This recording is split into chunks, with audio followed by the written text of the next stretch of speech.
Good morning, everyone. I hope that you can hear me. I'm a one-woman show over here in my office this morning, and I am just hoping that it is going out to everybody. So thank you so much for registering and joining us today for the first in our spring produce safety training webinar series. These are a series of webinars that were designed to meet the educational needs of Idaho growers based on feedback that we received through meetings, through our Produce Safety Alliance grower trainings, and other communications with our growers. And over in our trainings, growers have expressed an interest in learning more about how to conduct effective worker training. We know that you have so much on your plate as it is, and being a teacher may not be one of the skills that you learned, though I do find that farmers are often natural teachers. They're really good at this, but we can all benefit by learning some new techniques and practices that we can put into place to help us be more effective trainers. This is going to be the first of 4 series every Tuesday this month. And if you registered for one, you're going to get reminders and links to view all of them. So just keep watching your emails for those reminders, usually a day before the webinar and then an hour or so before. I hope that you can all see the screen all right. We do have, I believe, both the chat and the Q&A features as way that you can get a hold of us and talk to us today. And I say us loosely, it is me. And then I believe that our program partners at the Idaho State Department of Agriculture are also on as participants, and they are going to be a great resource for questions that I can't answer. So let's jump into just a few housekeeping tips for today to help the webinar run smoother. If you are having any issues hearing or seeing, maybe close other programs that are running on your computer. Sometimes it takes a lot of bandwidth to run the Zoom webinars, so that can help. Also, if you're having problems with sound, you can go into your microphone settings here in Zoom, and you can sometimes switch your speaker, and that can sometimes help. Or you can also call in on a phone and hear it that way. You may be viewing the webinar on your phone as it is, and if so, I apologize. There's going to be a lot of text to read. Again, you can type in questions in the Q&A or the chat. We will send out some handouts following the webinar. We'll also send you a link to watch the recording or to share the recording with others in your team if that's something that you want to do. And we just want to point out that this webinar and the Q&A are not discussing COVID-related produce safety questions. We're just discussing the FSMA produce safety rule. So I think that I found that most people have become pretty familiar with Zoom, with webinars, etc. So hopefully we're not going to have any major technical issues, but if you do, let us know and we will try to solve those for you.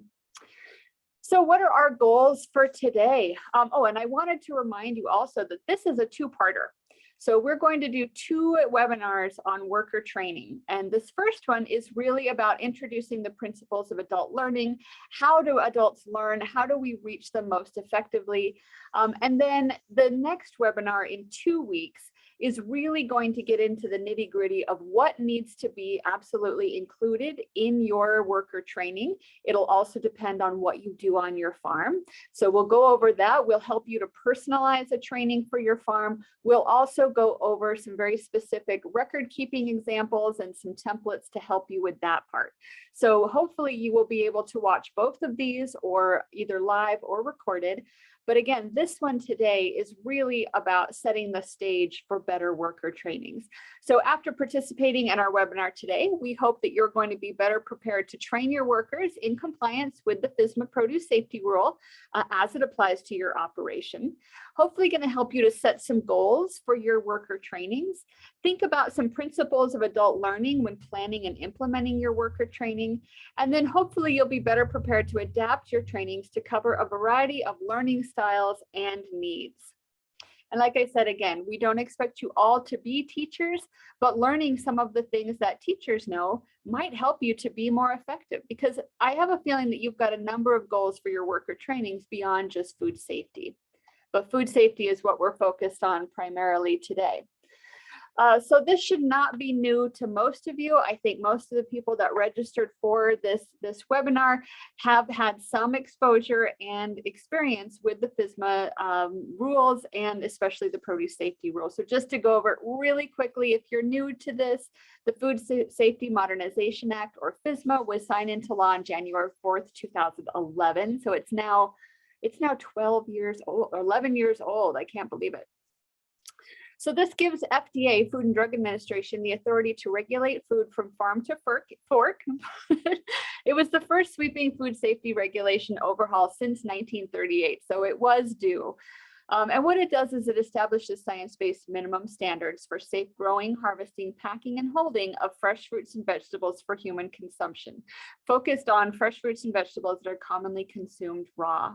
So all farms, both foreign and domestic, must comply with the produce safety rule and other aspects of FSMA where applicable. Some farms are going to be exempt from parts of the rule. Some farms are not going to be covered at all.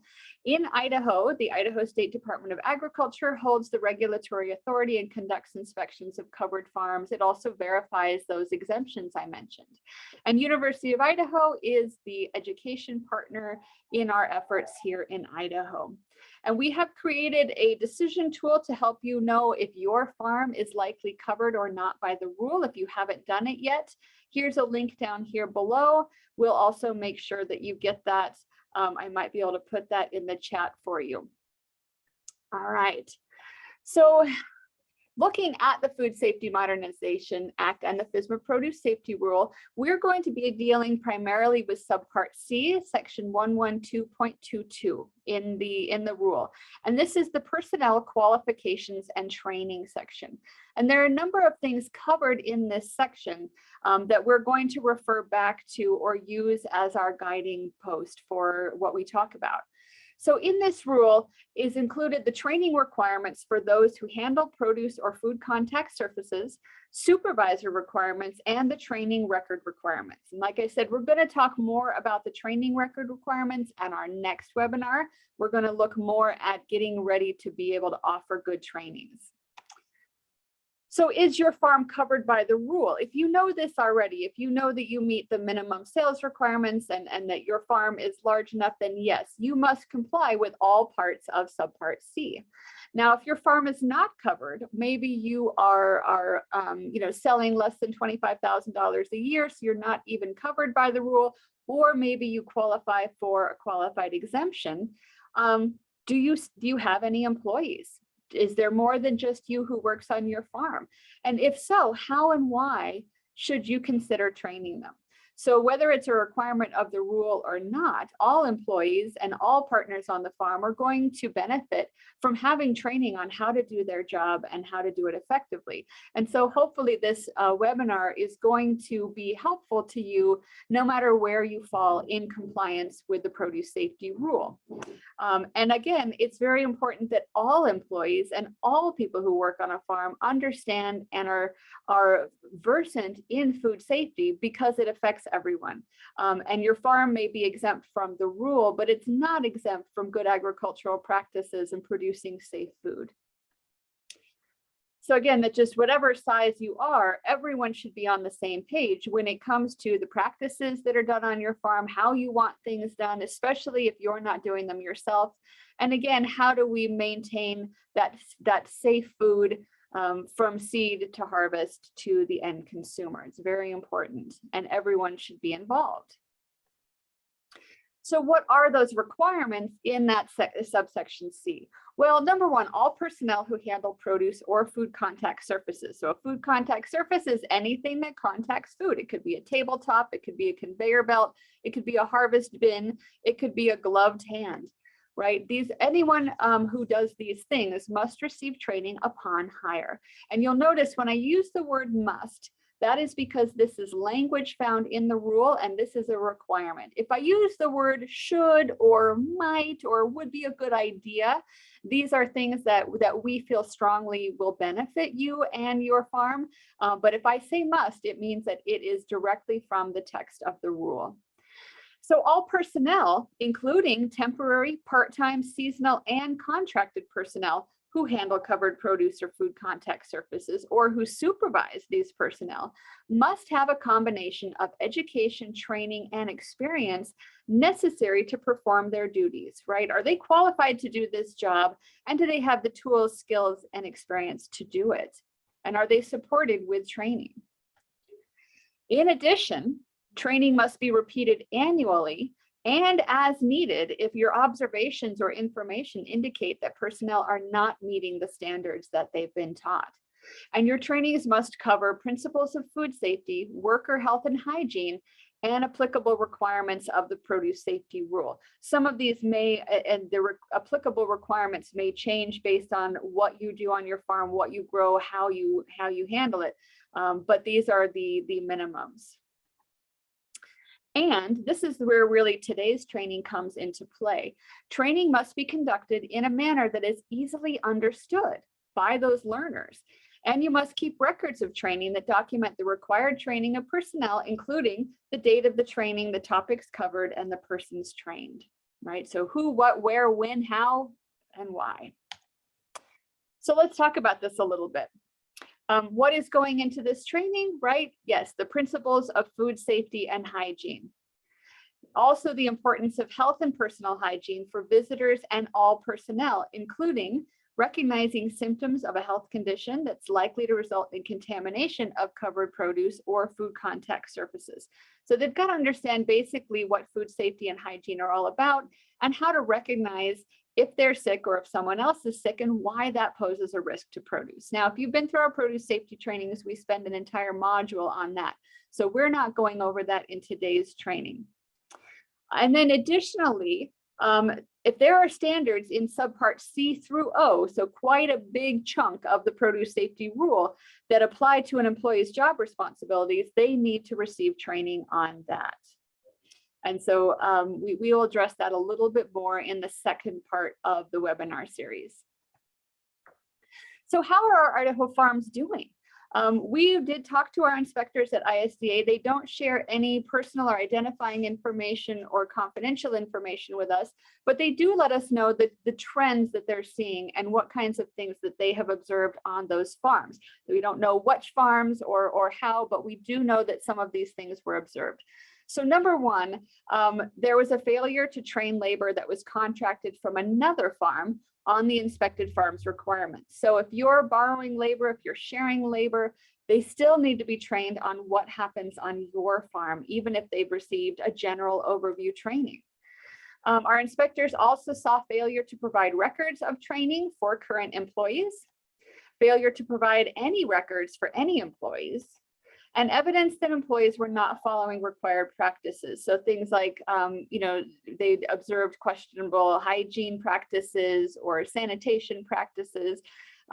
So that evidence was there that the employees were not following what was required, right? And this is, again, this is really key to what we're talking about today. Now, what does this mean? What could be some of the explanations for these observations? Well, the most simple explanation, and this is really the one that I'm going to focus on, is that it could tell us that workers are not being trained. And you might be saying, well, we are training our workers. We do a great job of this. We sit them down. We do this all the time. Okay, well, if there are no records, right, of a worker being trained, then it's as if it didn't happen. So the assumption would then be that they're not being trained, or maybe not all workers are being trained. So that's why record keeping becomes so important. It could also be that workers are not understanding their training. It could be that they're not receiving adequate training on all the things that they need to know and that they need to do. And it could be that they're not receiving additional training when those standards are not being met. And again, if records are not being kept, there's really no way to know which of these things are responsible for the lapses that we're seeing in the inspections. So we really want to focus in today on workers being able to understand their training. All right, so how do we begin? Number one, we're going to start by setting your goals for worker trainings, review some principles of effective adult learning before designing your worker trainings, and apply these principles to help your learners acquire new skills and knowledge, solve the problems, and change their behavior if that's needed. And hopefully these things all put together are going to help us to create more effective worker trainings. And I do apologize, given the time constraints of today and the limitations of webinar, I'm not going to be able to apply all the things that I'm teaching you today in a real life setting with all of you who are attending. But I would really encourage you to reach out, to put questions and thoughts into the chat as we go along, because really, I think if we could have a big discussion about this, we would be even more effective. And maybe that's something that we need to do down the road if there's a lot of interest in this topic. So number one, setting your goals for training. Focus on what you need your workers to know and do and why. And like I said, some of this is already outlined in the produce safety rule as to what needs to be covered. But I want you to think about specifically on your farm, what are the things that you know need to be done or need to be done better? And just a very simple example here would be, you need your employees to wash their hands after they use the restroom and before they handle produce. All right, so your goals can be as simple as that, writing down what do you need to train your workers on. And this is a key one, and this would be a requirement of the rule, so it's a good example to use.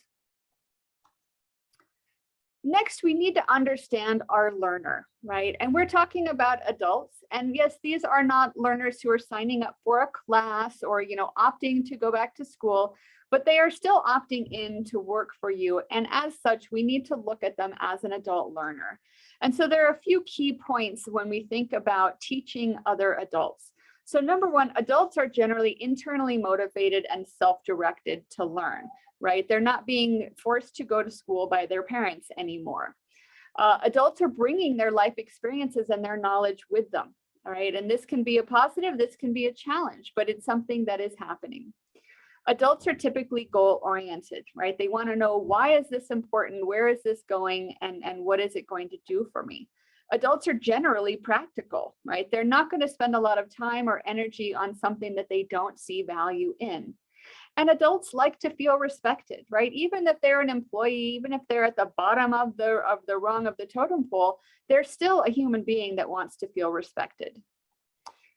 So when do adults learn best, right? Research has shown us that a few things that are key to keep in mind. Adults learn best when they understand why it is that they need to learn something, when the time is right for them to learn. And I would add to this too, just like with children, if an adult is sick, if they're hungry, if they're cold, if there's something really major going on in their life, they're not going to be necessarily in the right headspace and able to learn and retain information. So making sure that people's basic needs are met is going to ensure that they're going to be in a receptive frame of mind to learn. Adults learn best when they have the freedom to learn in their own way. Now, we're going to talk about some ways to try to do that in a way that is efficient and not putting a whole lot of extra work on you, but just keep that in mind. Adults learn best when the learning is experiential or hands-on. Again, I apologize that we are doing this via webinar today because that's not the most effective way necessarily to teach everyone. And it's going to be especially effective if the process is both positive and encouraging. All right, so let's go through some of these one by one. So number one, I said that adults are motivated by self-motivation, right? So what drives your workers to learn about food safety? They may not be driven at all to learn about food safety, but they might be driven to keep their job, right? They might need this job. They might want the paycheck that is associated with this job. And they might want to advance in their position. Maybe they see themselves moving up somehow in the organization. Or perhaps they're really seeking to avoid disciplinary action by not doing things right. So I would say these are important motivations, but these are not actually the strongest motivations for people, because these are going to often push people to do the minimum and avoid what's uncomfortable. And so while these can be motivations, these maybe wouldn't be the ones that you're tapping into the most when you're teaching your workers, depending on. So let's look at some more intrinsic motivations that we might be able to tap into or understand about our learners. So some of your workers might just take pride in a job well done, right? They want to feel good about the work that they're doing. They might feel loyalty to the farm, depending on if your employees are family members, or maybe they've been with your farm for so long that they feel like family. They feel part of the farm and they feel that loyalty and responsibility. You might have individuals that are seeking approval from others. They like to know when they did a good job. They might want to be appreciated by that. And maybe they do have this sense that they want to protect others from illness, and they've really bought into the concept of food safety and they want to do their part. So these more intrinsic motivations possibly could be stronger motivators for your employees. So think about, are you communicating some of these things with those that work on your farm? So I said that adults are bringing their prior knowledge and experience with them when they come to work. So what do your workers already know? Depending on how long they've been doing this, they may know a great deal. They might have extensive knowledge and experience already. This could be a good thing because they're going to need potentially less training. However, this could also be a challenge because their extensive knowledge and experience could be different than what you want it to be. It could be based in really deep habits that are something that you're trying to change. Some may come with little to none knowledge and experience about the job that they're about to do, but they don't want to admit it. So they might be putting on a show that they already know this, or that they don't need to learn it. And some may have extensive knowledge and experience about other aspects, but just not food safety. Some may have some basic knowledge, but it might need to be updated. So never assume that just because they've got this extensive knowledge and experience that they don't need more. And some may have experience that needs updating. Some adults like to talk and share about what they know. We all know people like that, right? Others like to feel needed, right? They want to know that they're making a contribution or that they're helping. You've got the people helpers, you've got the people that just want that positive feedback back to them. And some adults are going to be more empowered when their knowledge or experience is recognized. And so think about ways that you can help, how you have your workers help each other learn. And that might really strengthen some of that connection, and it might make them feel that their knowledge and experience is valuable. Let's talk a little bit about the relevance and practicality of food safety training, right? We want to make sure that they understand why it matters. And I talked about those motivations of, well, it's just going to help me keep my job. That may not be a deep enough motivation. So we need to reach out to an adult learner's sense of having a goal and the practicality of something being beneficial to them. So be very clear in what you expect from your workers, not only from a training, but in general in the work that they do. Be sure to emphasize their importance in the farm's success and risk prevention, right? That they're an important key factor in growing safe food and in helping everybody be successful on the farm. Be sure to relate the skills and knowledge that you're teaching to outcomes that workers can understand, right? If you do this, then this will happen. If you don't do this, then this will happen. Make sure that you draw those connections for them, especially if they're new to this. And this is really important too. If you want to have a positive food safety culture where food safety is respected, it's really emphasized, then you need to be able to model that in your operation. So do as I do and not just as I say, right? And then communicate the consequences of failing to adhere to your policies and practices. These are things that could potentially be life and death for somebody, maybe not on the farm, but maybe, and maybe further down the line when we get to our customers. So make sure that they understand that this is a big deal, and it really has ramifications far beyond just today's choices. And then respect, right? Adults want to feel respected. Respect can take on many forms, and especially in the workplace, right? But do you respect your workers as individuals, and do they feel this? It doesn't mean that everything has to be touchy-feely, but it does mean that you're respecting them as human beings that are part of your organization. And do you encourage respect among your workers? So, in your trainings, giving people the opportunity to speak and to share their opinions, and maybe be able to respect some of those different opinions. Do you acknowledge their history, background, and life experiences and what they bring? And do you consider them part of the team? So every organization is going to have their own culture of how they can do this, but just know that your teaching and your training is going to be more effective and more impactful if there is an element of respect in the training. And again, do your employees understand how important it is to follow the health and hygiene policies of your operation? Are they respecting your organization and the decisions that you have to make, because you're ultimately responsible to the inspector, to your auditors, to your buyers, and to your customers? And do they see the practices also being implemented by people that they respect? So again, that modeling and having people in positions of authority modeling what they want to see in their employees is going to go a long way toward fostering that respect that goes both ways. And again, this is going to be different based on how you structure your employees, how you're, if they're with you for a long time, if they're just brought in contract and you barely get to know them. And it could be very different if your employees are also family members. And just because they're family members doesn't mean that they're exempt from training. All right, so let's look at this now.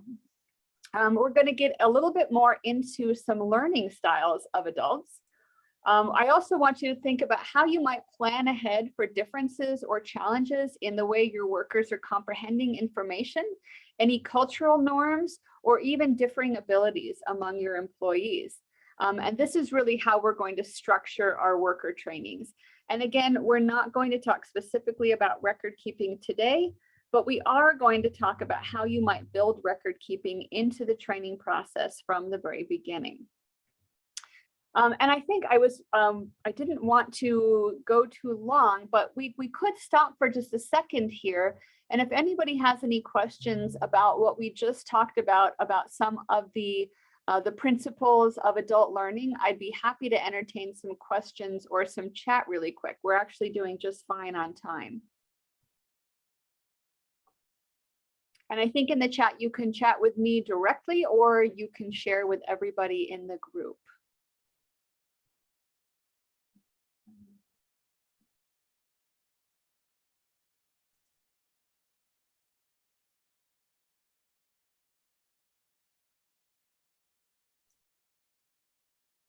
All right, well, if I don't see anything, then that's fine. I am going to give you a few other opportunities to participate here as we go forward. All right. So maybe you've heard this before. Maybe this is something that you just makes sense to you intrinsically. But there are some known learning styles among people, right? Not everybody learns in the same way. And there are some key areas in which we learn. So I'm going to share these with you, and then I'm going to hope that you can participate a little bit and share what you think maybe is your best learning style. There are some really simple quizzes and tests that you can give people to identify this learning style. Some people just already know what they prefer, and through experience have an idea of how they learn best. So we've got visual, and this can be either verbal or nonverbal. So this is learning with your eyes, right? These are the readers. These are the people that get all the books out of the library. They take the textbook home, they pore over it. They really like to read information. They also may need graphics or diagrams to help them understand the information in a different form. So not only words, but pictures, graphs, shapes, infographics are a new way that we see a lot of information being presented, and this really appeals to that visual learner. So it can also include seeing and hearing, right? So watching things, viewing, and looking and seeing, and it can include verbal or nonverbal. Then we have the auditory verbal. So this is learning with your ears. You're hearing information and it is registering strongly to you when you hear it. So it includes listening and hearing, but the other flip side of learners that learn best in this way is that they like to hear themselves talk about it, right? They need to speak back what they're hearing and then hear themselves say it. So it's both that speaking and listening, hearing and talking that is their best way of learning. And then we have the kinesthetic or tactile learners. So these are the folks that really have to do it. They have to be moving their body. They have to be trying out what it is that they're being taught. They have to do it. And so it can include moving, doing, and being immersed in an experience of learning. And so many times you have several of these that are really most effective for you, but maybe one stands out. Yes, so we've got a question about pre-made training materials available to accommodate different learning styles. You know what? I am going to work on finding some of those for us. I can certainly send you out some general ways to test for that. And then I'm going to go over some suggestions here in just a minute. And so through these, I do have a few pre-made materials that fit these different styles. So great question. And that really gives me some ideas for how to go through the next section. So I was going to see if you guys are able to use the annotate feature in your Zoom. I see it on my screen. It's up at the top bar. You might have to go under view options, or you might just have annotate. But if you click on that, then you're given a number of tools, and you can either draw or stamp or do something on my screen. So I was going to ask, if you want, pick something and make a mark where you think you fall on this scale. Okay, so I'm going to demonstrate and see if you can join me. So I think I primarily am a visual learner, right? That's my primary way of learning, but then I do very much benefit from the kinesthetic or tactile style of learning too. So let's see if anybody can do that. Oh, it says it doesn't allow that option. I thought that I turned it on for you. Well, your questions and answers are anonymous. So if you want to put in what you think your learning style is, then that would just be a way for you to participate a little bit. I haven't used annotate a lot in the webinar feature, but it said that it was available. And I will say that I think most people that go into agriculture, horticulture, farming are going to be in this kinesthetic and tactile learning style. These are people that are active. They obviously like being outside. They like working with their hands. And so generally we do see a large proportion of folks falling into this category. Yeah, great. Thank you for giving me your feedback. Yes. And yeah, a lot of you are recognizing that you might be more than one, right? Both kinesthetic and verbal, or verbal and visual, definitely. And when I talk about some of the ways to reach learners, you might say, oh yeah, that's totally how I like learning. I like to see things like that. Wonderful. All right, thank you. Again, this would be a lot of fun if we were all in a classroom together and we were going to, do some hands-on activities. Hopefully, through the follow-up after the webinar, I can give you some things to work on. All right, wonderful. All right, I'm going to move to the next one, and now I'm going to go through some different examples of how you might incorporate these different learning styles into a training. Right. And again, I'm not saying that you need to develop a really extensive curriculum with lesson plans for all of your employee trainings. That is something we would like to help you with. We'd like to help create some templates for you to do that. And there are some other universities around the country that have been working on that exact thing for produce safety training. So you'll be receiving some examples like that. But let's just go into this then, all right? So if we've got visual learners, right? These are the visual learners that learn by reading. We can supply them with written materials, right? Manuals, booklets, brochures, making sure that these might have illustrations and photos in them that help them graphically see what they're looking at. This might be the type of learner that it's going to be very beneficial for them to have posters, charts, and signs around the work area to remind them and to continually inform them. They're going to be paying attention to these things more so because this is what they respond to. So not only, the instructions on hand washing, but maybe the hand washing poster is there by the sink. And again, that just jogs them to do things in the way that they've been trained. So make sure that these things are available. And this is one of the easiest things to provide because there's so much out there, right? There are lots and lots of posters, signs, charts. If you've been through our produce safety trainings, you know that we have a really great selection of these that we can send to you free of charge, covering a lot of the different aspects that you would want to include in your training. So just let us know and by email, and we can make sure that you get some of those. Now, what about those visual verbal learners, right? They want to see, potentially hear a little bit, talk about it. Well, in that case, PowerPoint lecture slides are going to be beneficial for them because they're going to see it and hear it. Also videos. A lot of people are finding it very beneficial to learn from videos. And this is something that we have for you as well. We have a number of videos that are both in English and Spanish that can be used to talk about health and hygiene, about several other aspects of the produce safety rule. And those are available on our websites. And and also if you've been to one of our trainings, you've gotten them on a USB drive that you can just pop right into a computer or a TV and play. All right, good. I'm getting some feedback that you guys would like some of those trainings. Materials. Perfect. I will send a follow-up with those and we'll get some of those out in the mail.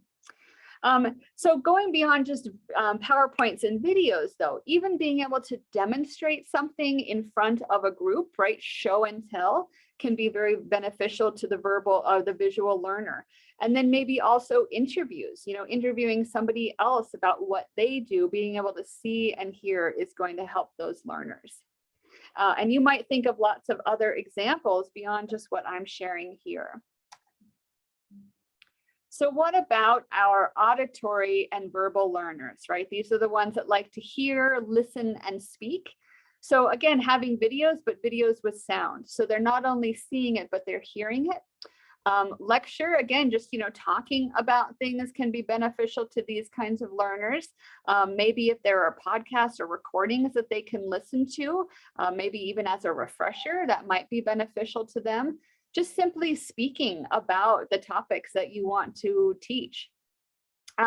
Role playing, this can kind of make people a little bit uncomfortable or make them feel silly, but it can also be a great way to practice something without the stress of it having to be just right. So maybe you're practicing some interactions with employees, you're practicing how you would, take care of a situation if somebody cut their finger on the line and they were bleeding. What would you do, right? Being able to practice it in a fun, kind of silly, low stress way could make it much easier to do if it really were to happen. And there wouldn't be quite as much of that panic and what do we do? And that role playing is also going to be very beneficial for both the auditory verbal learner and the kinesthetic learner, but also the visual learner watching that all unfold in a different environment could be very beneficial. Just discussion, just talking, right? That question and answer. I'm going to ask a question. You're going to tell me an answer. We're going to discuss your what you're talking about could be very beneficial. And also giving some time for storytelling, both to hear stories and tell stories with these kinds of learners. And again, I am not pretending that I know that you have weeks to do your employee trainings. This might be a very quick thing that has to happen right on the fly. Time is money, absolutely. These are just some ideas to think about how you could incorporate maybe just at least one thing from each of these 4 categories so that you're reaching all the different kinds of learners that you have. And then, all right, and then the kinesthetic, right? This is the I've got to do it and experience and be it kind of learner. So again, simulation, right? It doesn't have to be role playing, though that would also be a good way to do it, but just a simulation, right? Going through the dry run, the dress rehearsal, as it were, of different tasks, without the pressure of it actually being real life is going to be really beneficial. Being able to mirror someone else doing something, being able to demonstrate a new practice to another employee will also be beneficial in this kind of learner because they need to practice it before they do it. And again, if those things are not going to be as possible, maybe even giving them a chance to write or draw or in some way move while they're learning can help them. And writing and drawing can be very beneficial for the visual learner as well, because they're seeing it as they're interpreting it. And this is something really interesting about all of these things, is they're hearing and seeing what you are teaching them. But this is a way for you to also gauge, are they getting it? You know, if you ask them to demonstrate something and they demonstrate it in a really weird way, well, that is a clue to you that they're not comprehending how it was that you were teaching them to do something. So being able to have that demonstration and practice is a way for you to gauge that comprehension. And I'm going to talk about that in a minute a little bit more. All right, I did want to mention, though, that we need to think about potential adaptations that you may have to make for differences, right? We are not all the same. And so is the content clear and understandable to your learner? Now, remember, that is actually a key point of the produce safety rule, that your training needs to be presented in a manner that is understandable to your worker. So what that means could be different things. So number one, is the information being presented in a language that your worker understands, right? And your workers may, they may be hesitant to tell you that they're not understanding everything. So you may need to work on having somebody there that can translate, having materials that are translated. So having materials that are translated, though, are only going to work if your workers are literate in that language, if they can read and write it as well as speak it. Are there significant or even subtle cultural differences that mean that they're understanding things in a little bit different way, that things don't mean the same thing to them? So be sure that you are addressing this in your training so that everyone understands what this means for our farm and for our produce and what we're doing here, and that they're understanding it. And again, like I said, if you're making, if you're going all this trouble to have materials that are bilingual, can your learners read and write in the language materials that are presented? And going in with those significant or subtle cultural differences, even among people who all speak a similar language. So Spanish is a really wide range when it talks about language. There are a lot of differences between different areas of different parts of countries and how people will speak that language and words that may mean different things. So it's really not one size fits all. So be sure that you are aware of that. And if you're working with people from other backgrounds in different countries, this could get even more complicated. You may have learners that are processing information differently from how it's being presented. This is really, we don't have time to go into all of the learning differences or learning disabilities or ways that people process information. But just know that you may have workers that do have these issues. Maybe they've never even been diagnosed or treated in a classroom setting, but it just may mean that we've got to try a few different things to make sure that the information is getting across. And again, being able to present information that is appealing to those different learning styles may go a long way to helping bridge some of those gaps as well. And then two, your learners may come with different abilities, and there might be ways that they can do their job even if they have a disability of some kind or a physical challenge. So just be aware, is your learner going to be able to physically participate in the way that the information is being presented?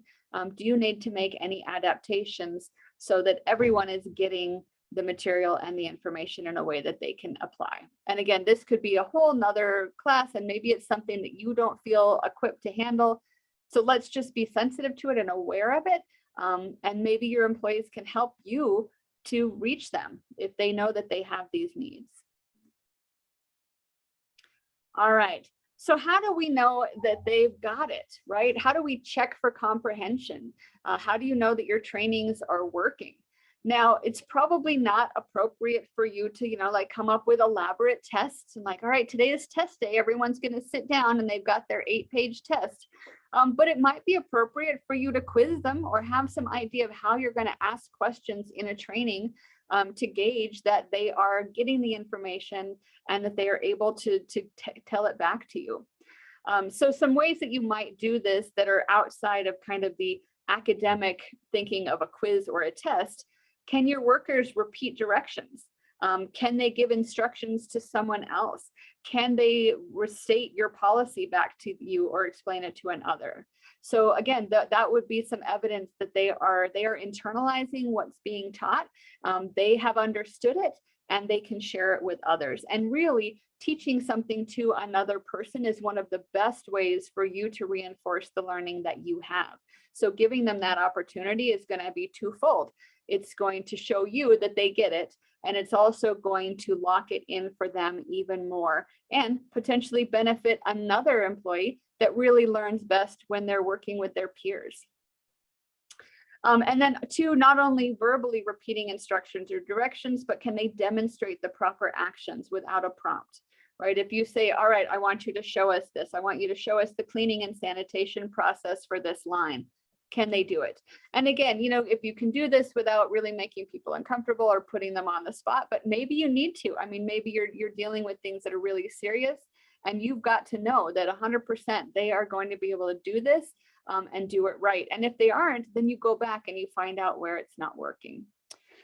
And then, you know, beyond just the training period, are they still completing the expected tasks in the way that you want them and expect them and need them to do it in the days, the weeks, or even the months following the training? So is the training holding up, right? Are they continuing to maintain, you know, what they are being trained to do?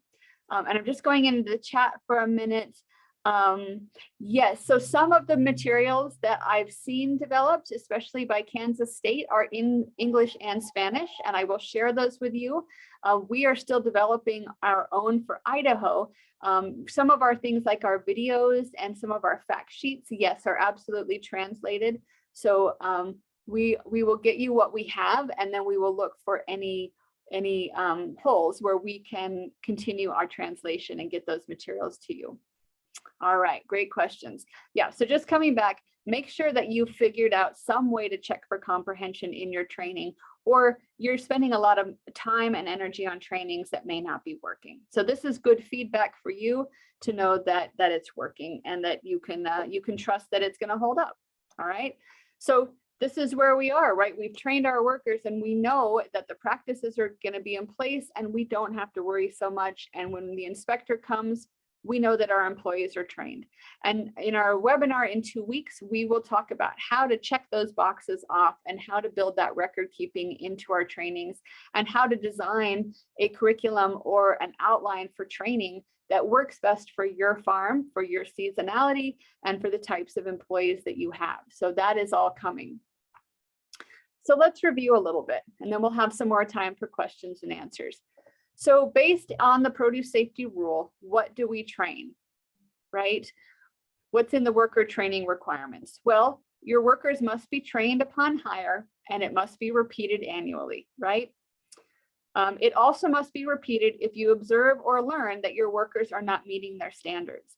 And so again, going back to that comprehension slide, if we're training our workers and we're checking and we know that that training is effective, chances are we're not going to have to do as much repeated training later on. And that is going to save time, especially when we're in the middle of our busiest harvest season or packing season.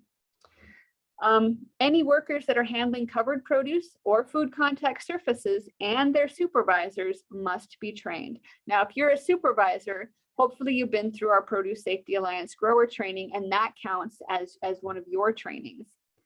And then this is really key, training must be easily understood by workers. And that's really why we focus today on how do people learn? How do we reach them? And again, this is kind of going to give you a preview for the next section of the webinar. The training must cover principles of personal health and hygiene, principles of food safety, and I know those sound really vague, so we'll get into the specifics. Any symptoms of health conditions that could result in contamination, right? So how to know if you're sick, and you know, what about being sick is dangerous to produce. Specific training related to growing, harvesting, packing, etc., especially how it relates to the crops that you grow and the kind of farming that you're doing. And then any other relevant produce safety rule requirements that apply. You know, if you're making compost or if you're handling animals or any of those things, then that's going to come into your training.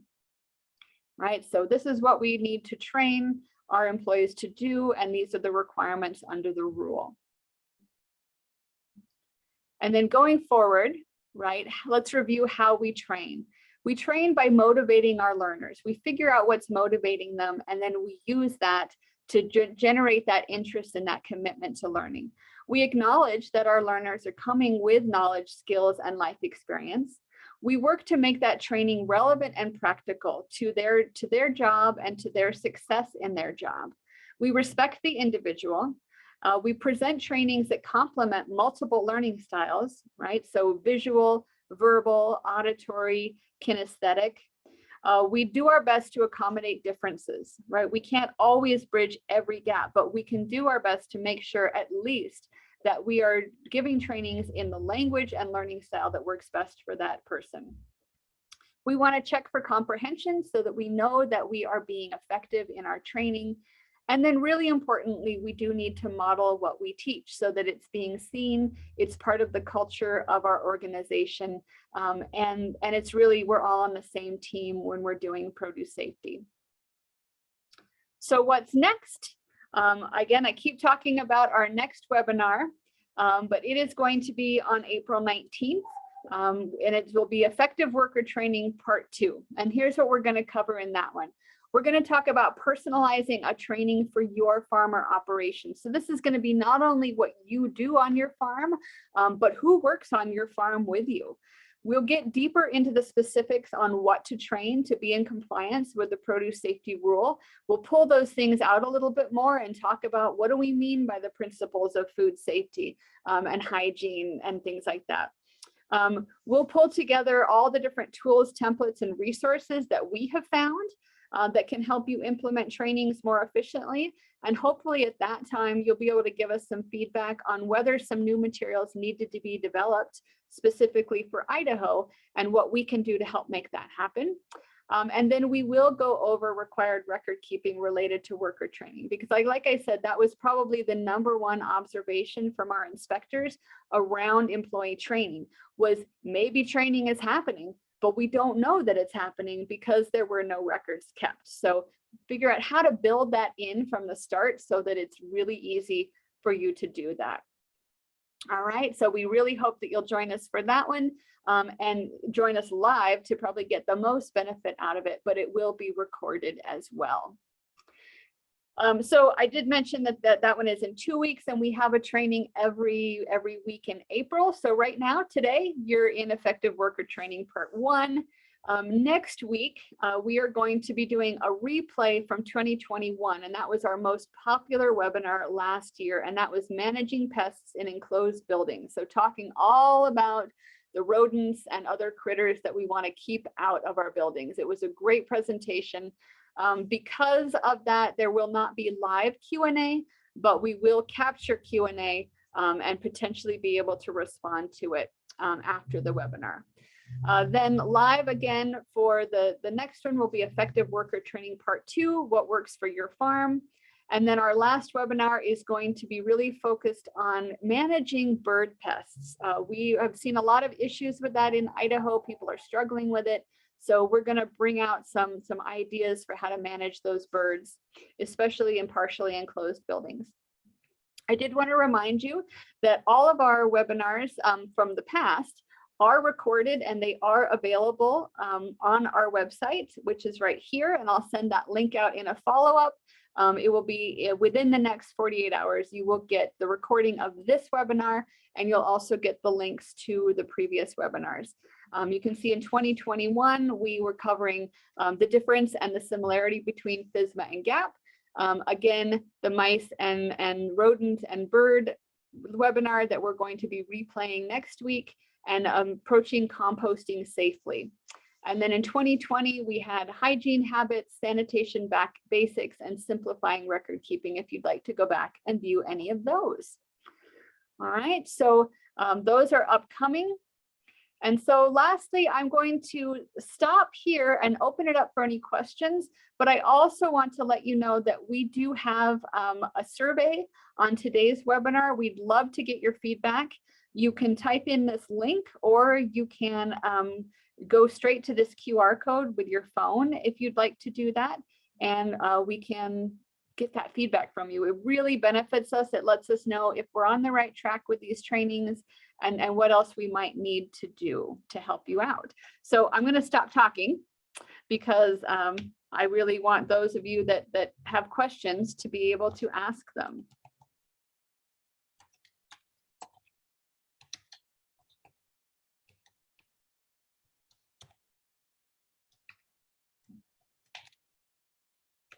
And I might even be able to unmute you all and have you speak, but right now we can use the Q&A in the chat.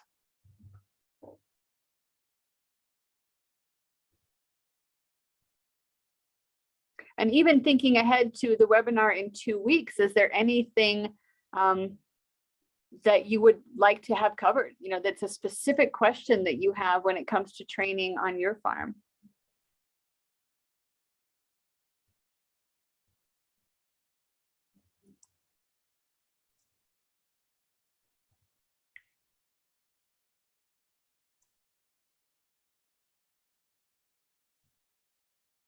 And it's okay if you don't right now, that is perfectly fine. You all have my email, but I will tell you that we've got our ISDA folks on the phone, on the phone, on the webinar right now. So if there's anything that you wanted to ask them, they're here as well. But again, we can get you their emails and you can ask questions off the record too.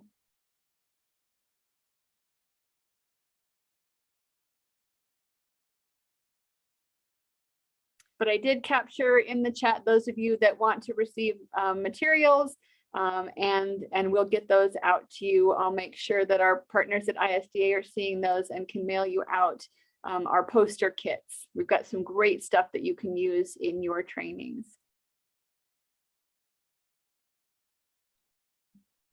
Whoops.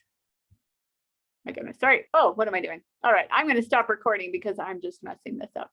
So thank you all very much for being on the webinar today. I really appreciate you giving us our time. I hope that some of this was useful to you, and I hope that we see you back next week, and then especially in 2 weeks, so we can take this to the next step. So have a wonderful week.